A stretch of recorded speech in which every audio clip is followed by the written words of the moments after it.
नमस्कार, पानीपत अब तक में आपका स्वागत है। दिन भर की तमाम छोटी बड़ी गतिविधियों के साथ मैं हूं प्रवीण ठाकुर। आइए सबसे पहले नजर डालते हैं पानीपत की मुख्य गतिविधियों पर। बुआ भतीजे ने निगला विषैला पदार्थ, दोनों की मौत। सांप काटने से महिला की मौत। सहकारिता मंत्री ने किया औचक निरीक्षण, नदारद मिले बैंक कर्मचारी। आर्य कॉलेज में विद्यार्थियों ने किया टॉप 10 में स्थान हासिल। युवक की संदिग्ध परिस्थितियों में मौत। खेतों में मिला शव और साईं बाबा चौक पर सीवरेज जाम, लोग हैं परेशान। और अब गतिविधियां विस्तार से। रहस्यमयी परिस्थितियों में बुआ भतीजे ने जहरीला पदार्थ निगलकर आत्महत्या कर ली। पानीपत के सरकारी अस्पताल में दोनों के शवों का पोस्टमार्टम कर उनके परिजनों को सौंप दिया गया है। जानकारी के मुताबिक बिमला पत्नी बलिंद्र निवासी गांव बुढ़ाना व जितेंद्र पुत्र उत्तम सिंह निवासी फूलपुर अमरोहा रिश्ते में बुआ भतीजे थे। जांच अधिकारी सतीश कुमार ने बताया कि दोनों 8 तारीख को किसी काम से संभाल कर आए हुए थे। उन्होंने बताया कि 2 दिन वहां रुकने के बाद बीती रात 1 बजे के करीब दोनों ने विषैला पदार्थ पी लिया, जिसके चलते दोनों की मौत हो गई। ये बुआ भतीजा ने गोली खाई है। बिमला है और जितेंद्र इसका भतीजा है। जितेंद्र की उम्र 17-18 साल और बिमला की 40 के करीब है। इनका जहरीली वस्तु खाई है कोई, और इनका मृत्यु होगी दौरान इलाज बालाजी हॉस्पिटल में, और इनका पोस्टमार्टम करा रहे हैं। हरियाणा के सहकारिता मंत्री विक्रम सिंह यादव ने आज सुबह जिला केंद्रीय सहकारी बैंक, सहकारी शुगर मिल बैंक में औचक निरीक्षण किया। इस दौरान उन्होंने कई बैंक के कर्मचारियों को नदारद पाया। हरियाणा के सहकारिता मंत्री विक्रम सिंह यादव ने आज केंद्रीय सहकारी बैंक तथा सहकारी शुगर मिल का औचक निरीक्षण किया। इस अवसर पर उन्होंने केंद्रीय सहकारी बैंक के हाजिरी रजिस्टर का भी निरीक्षण किया, जिसमें एक कर्मचारी गैर हाजिर मिला और उसके 2 दिन के हाजिरी के खाने खाली मिलने पर उन्होंने बैंक मैनेजर तथा अन्य अधिकारियों को लताड़ भी लगाई। भविष्य में कभी ऐसी गलती न करने की चेतावनी देते हुए जल्द ही सहकारी बैंकों में बायोमेट्रिक सिस्टम शुरू करने के भी निर्देश दिए।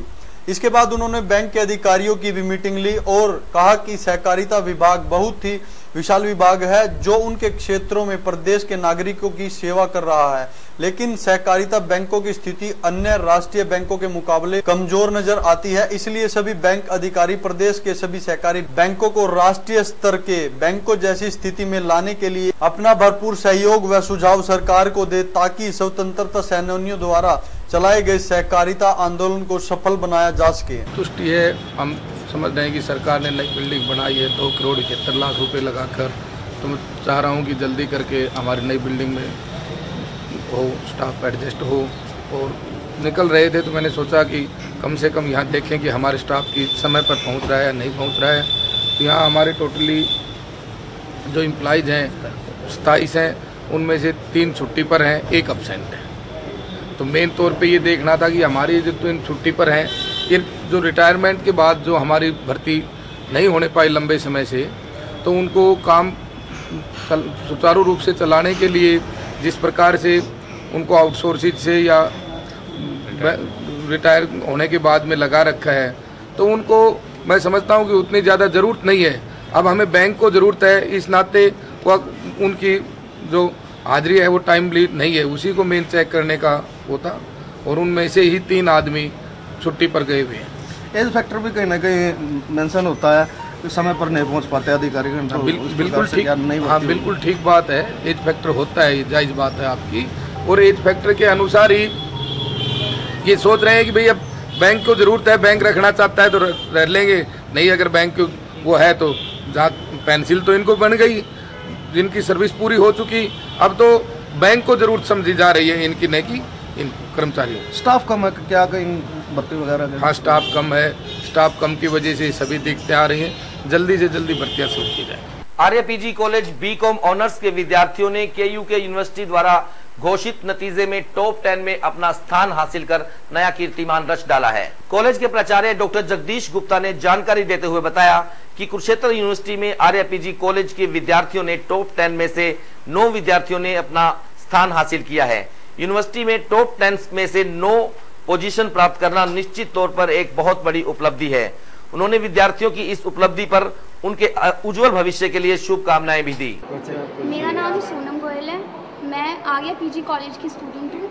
मैं बीकॉम ऑनर्स फाइनल में पढ़ती हूँ। मेरा बीकॉम 3rd सेमेस्टर में मैंने यूनिवर्सिटी टॉप किया है। मेरी ये पोजीशन हासिल करने का क्रेडिट मैं अपने पेरेंट्स, अपने टीचर्स, अपने प्रिंसिपल और अपने कॉलेज को देना चाहूँगी, जिन्होंने मुझे इतना सपोर्ट किया। और मुझे कॉलेज से काफ़ी तरह की फैसिलिटीज़ मिली, टीचर्स, एक्सपीरियंस स्टाफ, फैकल्टी मिली, मुझे बुक्स मिली लाइब्रेरी से। तो इन सब की कोऑपरेशन की वजह से ही मैं ये पोजीशन हासिल कर पाई हूँ। So thanks to everyone. इसके साथ ही कॉलेज के प्राचार्य ने जानकारी देते हुए कहा कि वे नए सत्र 2015 के प्रवेश अब अंतिम चरण में हैं। कॉलेज में दाखिले के लिए आज अंतिम दिन रहा। दाखिले को लेकर विद्यार्थियों में भारी उत्साह भी देखने को मिला। मैं आरएपीजी कॉलेज की छात्रा हूँ और मेरा नाम मनु शर्मा है और इस कॉलेज का माहौल बहुत अच्छा है, स्टाफ भी बहुत अच्छा है, जो हमारे कॉलेज के प्राचार्य हैं वो भी बहुत अच्छे। अगर कोई भी इसमें फर्स्ट ईयर का बच्चा जो भी एडमिशन लेगा उसको बहुत अच्छे से यहाँ पे पढ़ाया जाएगा और बहुत अच्छा माहौल मिलेगा और कॉलेज से। अभी हम मौजूद हैं पानीपत के आरएपीजी कॉलेज में और हमारे साथ मौजूद हैं कॉलेज के प्राचार्य डॉक्टर जगदीश गुप्ता जी। तो आइए उनसे कुछ बातचीत करते हैं और जानना चाहेंगे कि किस तरह का माहौल है जो आरएपीजी कॉलेज में चल रहा है। जी सर। मैं बताना चाहूँगा कि जो एकेडमिक सेशन 2015-16 है उसका एडमिशन प्रोसेस चल रहा है। फर्स्ट ईयर का एडमिशन ऑलमोस्ट क्लोज हो चुका है। आज सेकंड लिस्ट की लास्ट डेट है और हमारे कॉलेज में ऑलमोस्ट सभी कोर्सेज़ के अंदर सेकंड लिस्ट में सीटें पूरी हो गई हैं। BCom honours, BSc non medical, PSC computer science, BA political science, history, इन सब में एडमिशन्स कंप्लीट हो चुके हैं। शायद कुछ सीटें जो है बीकॉम या बीएससी जो इलेक्ट्रॉनिक्स है हो सकता है 8-10 सीटें उसमें बचेंगी, जो कल थर्ड लिस्ट हो सकता है उसके लिए जारी की जाए। तो बहुत ही ज़्यादा रश रहा है। टीचर्स की पूरी तरह से कमेटी बनाई गई है, सिस्टमेटिक तरीके से जो है सभी बच्चों का एडमिशन किया गया है। सभी पेरेंट्स की प्रॉपरली काउंसलिंग की गई है। बच्चे प्रॉपरली फी डिपॉजिट करें उसके लिए पूरी व्यवस्था कॉलेज की ओर से की गई है। बच्चों का जो रुझान है वो किस तरफ दिखाई दे रहा है? देखिए बच्चों का जो रुझान है जहाँ तक मैं देख रहा हूँ, एक तो बीएससी की तरफ बच्चा बहुत ज़्यादा जा रहा है। पहले बच्चा इंजीनियरिंग की तरफ जो है उसका रुख होता था। इस बार हम देख रहे हैं बीएससी नॉन मेडिकल में काफ़ी एडमिशन प्रेशर्स हैं, बच्चा लेना चाह रहा है। ठीक इसी तरीके से बीकॉम और बीकॉम ऑनर्स में भी बहुत ज़्यादा एडमिशन जो है चल रहा है। आर्ट्स में भी देखिए इक्वली है, तीनों फैकल्टीज़ में हर बच्चा अपना डिसाइड करता है कि करियर कहाँ पे बनाना है। पर कंपैरेटिव स्टडी अगर हम करें तो वो साइंस और कॉमर्स की तरफ जो है थोड़ा सा रुझान ज़्यादा रहा है। क्लासेस कब से स्टार्ट हो रही है? देखिए क्लासेस जो यूनिवर्सिटी की ओर से हमें ऑर्डर्स हैं वो 15 जुलाई से स्टार्ट करने के हैं। पर क्योंकि सेकेंड ईयर और फाइनल का एडमिशन प्रोसेस जो है अभी चल रहा है, बहुत सारा बच्चा है, उधर से बीएड के एग्जाम भी कॉलेज में चल रहे हैं। दूसरी तरफ इसके अलावा जो है पीजी के एडमिशन्स का, क्योंकि रिजल्ट आज आया है, कल बीकॉम फाइनल का रिजल्ट आया है, अभी बीए और बीएससी का आना बाकी है, तो एमए के एडमिशन्स भी बाकी रहते हैं। तो हो सकता है 4-5 दिन का हमें उसके लिए डिले करना पड़े। तो वो डिपेंड करता है, अभी स्टाफ मीटिंग ली जाएगी तो सभी साथियों का जो सुझाव होगा उसके अकॉर्डिंग निर्णय जो है लिया जाएगा। हो सकता है 4-5 दिन हमें डिले करना पड़े ड्यू टू एडमिशन जो है process. Thank you very much. तो ये थे हमारे साथ आरएपीजी कॉलेज के प्राचार्य डॉक्टर जगदीश गुप्ता जी, जिन्होंने बताया कि एडमिशन जो प्रक्रिया है वो तकरीबन पूरी हो चुकी है और 15 तारीख से जो है क्लासें रेगुलर स्टार्ट हो जाएंगी। अपने सहयोगी रवि सूद के साथ अनिल सैनी, पानीपत अब तक। सांप के काटने से एक महिला की मौत का मामला सामने आया है। महिला उस वक्त खेतों में काम कर रही थी। जिले के गांव गड्डी छाजू में घटित हुई इस घटना के मामले में प्राप्त जानकारी के मुताबिक सुनीता पत्नी जोगेंद्र सिंह खेत में जीरी लगा रही थी कि अचानक उसे सांप ने डस लिया। परिजनों द्वारा उसे इलाज के लिए निजी अस्पताल में लाया गया, जहां की चिकित्सकों ने उसे पानीपत के सरकारी अस्पताल में भेज दिया। बहरहाल जब उसे सरकारी अस्पताल लाया गया तो चिकित्सकों ने उसे मृत घोषित कर दिया। Haryana government PWD mechanicals workers union द्वारा आज विभिन्न मांगों के समर्थन में धरना एवं प्रदर्शन किया गया। उन्होंने मुख्यमंत्री के नाम एक ज्ञापन भी उपायुक्त पानीपत को सौंपा। कर्मचारियों को संबोधित करते हुए प्रांतीय प्रधान वीरेंद्र सिंह ने राज्य सरकार पर पीडब्ल्यूडी में कार्यरत कर्मचारियों की उपेक्षा करने का आरोप लगाया। उन्होंने बताया कि प्रदेश में अन्य विभागों में 3 वर्ष की सेवा काल पूर्ण कर चुके कर्मियों को रेगुलर कर दिया गया, लेकिन पब्लिक हेल्थ में वर्ष 2006 में भर्ती हुए 1892 टर्म अपॉइंटी को पोस्ट की मंजूरी नहीं दी गई। उन्होंने अपनी मांगों का जिक्र करते हुए कहा कि पीडब्ल्यूडी के तीनों विभागों के सभी प्रकार के कच्चे कर्मचारियों को पक्का किया जाए। बी&आर में रेगुलर के लिए 8वीं पास की शर्त को हटाया जाए। तीनों विभागों में रिक्त पड़े पदों को नियमित रूप से भरा जाए।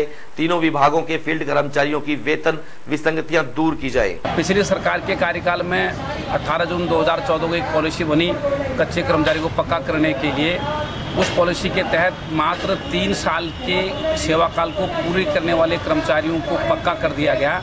लेकिन पब्लिक हेल्थ में 2006 में नियुक्त हुए टर्म अपॉइंटियों जिनकी सर्विस 8 साल की पूरी हो गई थी, उन्हें इस बात के लिए पक्का नहीं किया गया कि उनकी पोस्ट स्वीकृत नहीं थी। हमने सरकार से कहा कि आप स्वीकृत करने के लिए फाइनेंस डिपार्टमेंट से पहले मंजूरी ले लें।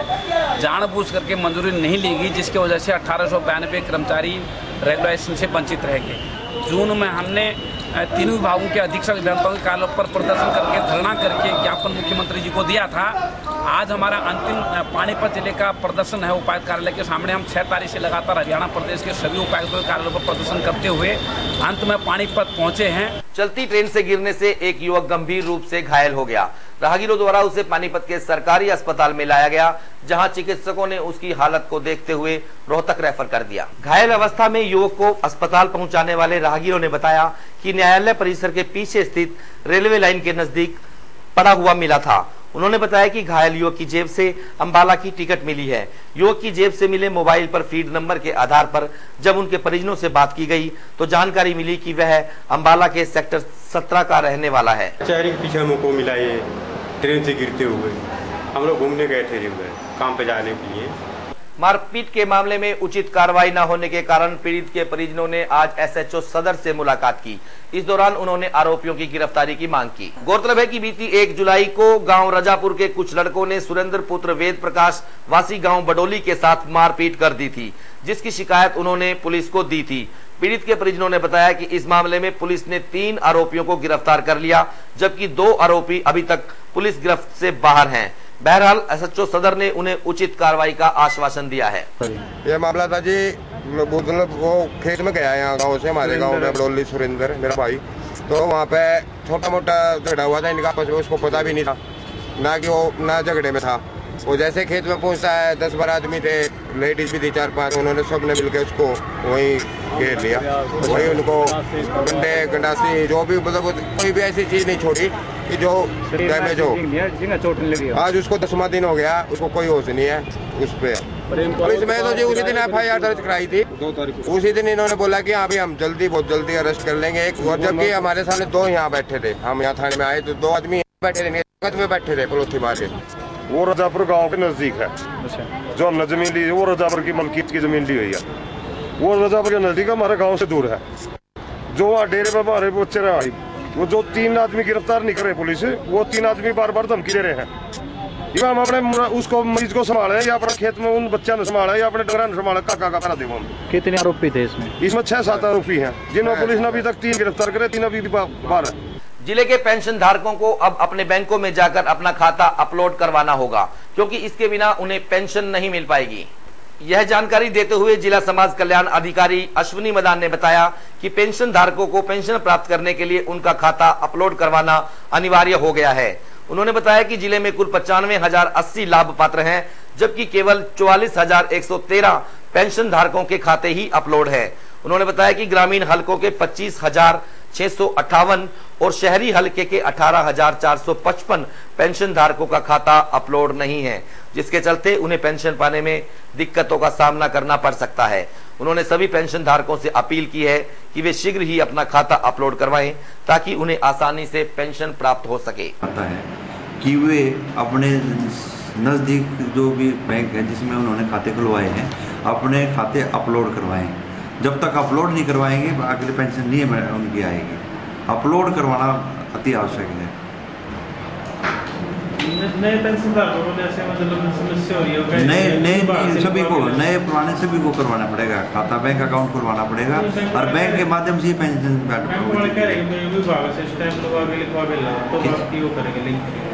किस चीज़ का नए पेंशनधारकों तो वो हमने दे रखे है उनको। जो जिसका अपनित बैंक है उनको हमने अपने APR दी हुई है, जो हमारा लेखा रिकॉर्ड है, सभी को संबंधित बैंकों को हमने वो रिकॉर्ड भेज दिया है।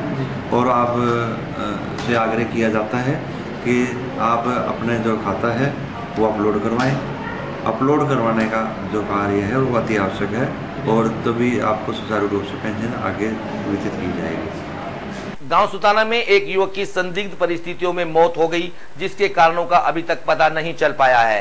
पुलिस द्वारा मामले की जांच की जा रही है। गांव सुताना में इंद्र पुत्र जोलाराम की बीते दिन संदिग्ध परिस्थितियों में मौत हो गई। मृतक इंद्र मूल रूप से नीलोखेड़ी क्षेत्र के गांव अंजनथली का रहने वाला था।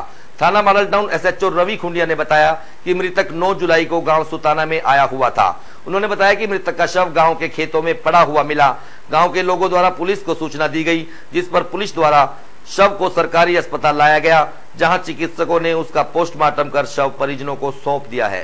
कल दोपहर बाद एक सुताना में अननोन डेड बॉडी मिली थी और उसको जो है हम अपना एग्जामिनेशन करके डेड हाउस पे आए थे, डेड हाउस रखवा दी थी। उसकी पहचान हो चुकी है, जो अंजनथली गांव करनाल का रहने वाला है और घर से काफ़ी दिन बाहर रहता था। तो आज उनसे उनकी शिनाख्त करवा के पोस्टमार्टम करवा दिया है। बाकी पोस्टमार्टम रिपोर्ट के आने के बाद करवाएंगे। अभी तो पोस्टमार्टम कराया, डॉक्टर साहब बताएंगे। शुरुआती जांच में तो अभी कोई कह नहीं सकते कुछ भी, हम पोस्टमार्टम रिपोर्ट पे ही आगे बढ़ पाएंगे। साईं बाबा चौक के पास सीवरेज जाम होने से सड़कों पर जल भराव की स्थिति बन गई है, जिसके चलते स्थानीय लोगों में भारी रोष है। हुड्डा सेक्टर 11-12 स्थित साईं बाबा चौक के पास सीवरेज जाम होने के कारण सीवरेज का पानी ओवरफ्लो होकर सड़कों पर जमा हो गया है, जिसके कारण स्थानीय लोगों व राहगीरों को भारी दिक्कतों का सामना करना पड़ रहा है। स्थानीय लोगों का आरोप है कि सड़क पर पानी जमा होने के कारण भारी दिक्कतों का सामना करना पड़ता है। छोटे बच्चों को स्कूल जाने में भी परेशानी आ रही है। सीवरेज का पानी ओवरफ्लो होकर लोगों के घरों में घुस जाता है। कॉलोनी वासी इसकी शिकायत कई बार प्रशासनिक अधिकारियों को कर चुके हैं, लेकिन उनकी समस्या का कोई भी समाधान नहीं हुआ है। स्थानीय लोगों ने एक बार फिर प्रशासन से गुहार लगाई है कि उनकी समस्या का समाधान कराया जाए। कल इधर से गुजरा था, सब नाले भरे हुए थे भैया, यहाँ पर एकदम गंद भरा हुआ था। कोई सफाई करने नहीं आते, यहाँ पर सफाई करते हैं, साइड पे गंद करते, गंद उठा लें, ये नाले भरेंगे ही नहीं।